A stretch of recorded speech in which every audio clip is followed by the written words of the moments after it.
I think the first time I went to a conference and realized there were other people doing this, because when I first started in Ventura County, there was just nobody mediating.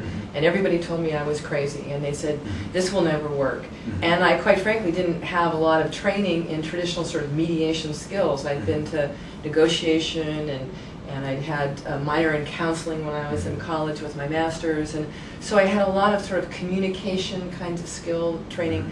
But I didn't really have the mediation process. I would go out and train everybody in now.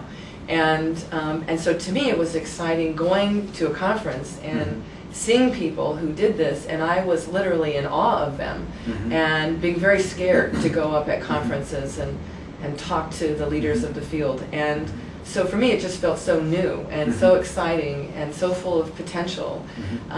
Potential was what? The potential to, in my mind, see how people could look at conflict differently. That it didn't just have to be two positional people fighting over things. And that excited me because I thought, well, look, we can not only change outside the legal field, but we can potentially change how people within the legal field look at this. And initially there was no support for that, and so that was my hope, was really getting excited about we may change how we look at conflict.